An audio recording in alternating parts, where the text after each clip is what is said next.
রাজবাড়িতে একটা ঘটনা ঘটে। সেখানে নুরাল পাগলা নামে এক ব্যক্তি ছিলেন।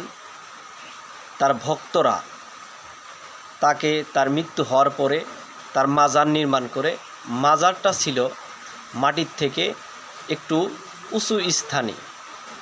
সেখানে মাজারটা নির্মাণ করার পরে শরীয়তের যে মোল্লা মুলবি দাড়িওয়ালা টুপিওয়ালা মুনাফেক তারা কি করে সেটাকে বাধা প্রদান করে।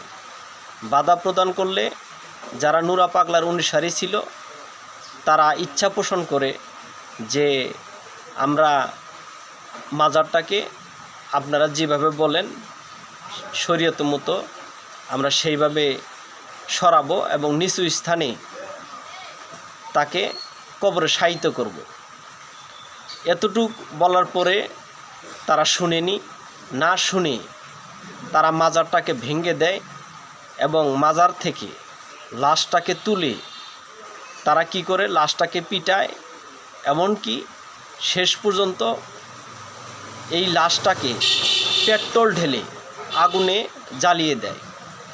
বাংলাদেশ স্বাধীন হওয়ার পূর্বে এ ধরনের ঘটনা কখনোই ঘটেনি।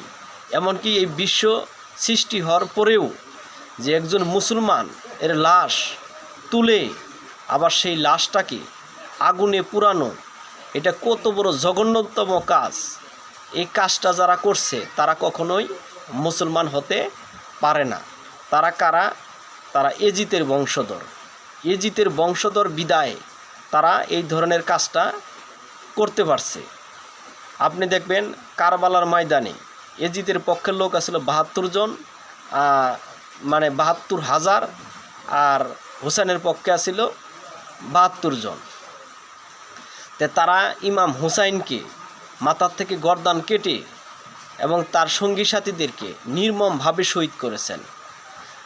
তে যারা নবীর নাতিকে যারা হত্যা করতে পারে তারা কখনোই নবীর উম্মত হতে পারে না। তে যারা এই নবীর ওয়ারিস আহলে বায়তের অংশ, যারা নুরা পাগলার মতো লোককে মাজার থেকে তুলে কবর থেকে তুলে যারা পুড়িয়ে মারল, তারা কোন ধরনের মুসলমান? বিশ্ববাসী তো মুসলমানদের এসব কর্মকাণ্ড দেখে হাসতেছে।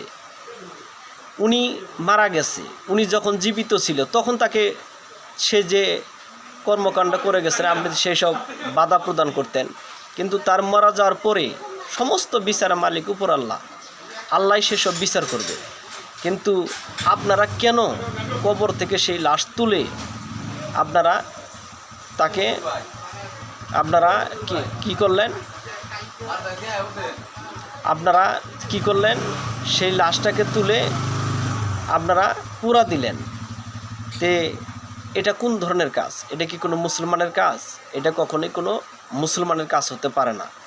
এটা এজিতের বংশধর, এরা আবু জাহেলের বংশধর, এরা এজিতের বীর্যে তৈরি এবং তার বাবা মাও এজিতের বংশধরের অনুসারী। এরা কোনো মুসলমান না, এরা মুসলমান নামদারি কাফের।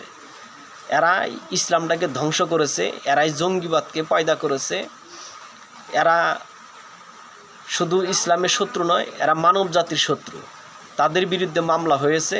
আমরা চাই এই মামলা তদন্ত করে যারা এই লাশ পোড়ানোর কাজে জড়িত, মাজার ভাঙ্গার কাজে জড়িত, তাদেরকে বিচারের আওতায় এনে তাদেরকে বিচার করে শাস্তি প্রদান করা হোক। অন্যথায় এই উগ্রবাদীরা দিন দিন তারা অপকর্ম করেই যাবে। সাধারণ মুসলমানদের উপরে, সাধারণ ধার্মিক লোকদের উপরে তারা কি করবে? বিভিন্ন প্রকার এই অন্যায় অত্যাচার চালিয়েই যাবে। তাদের সাহস দিন দিন বেড়ে যাবে। তাই তাদেরকে ধরে বিচারের আওতায় এনে তাদেরকে কঠিন শাস্তি প্রদান করা হোক।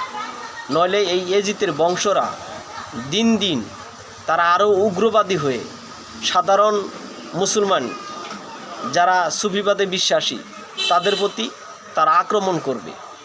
এরাই নবীর লাশ চুরি করতে চেয়েছে।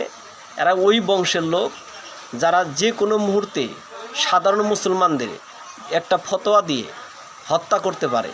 তাদের থেকে সাধারণ মানুষকে সাবধানে থাকার জন্য অনুরোধ করছি, কারণ তারা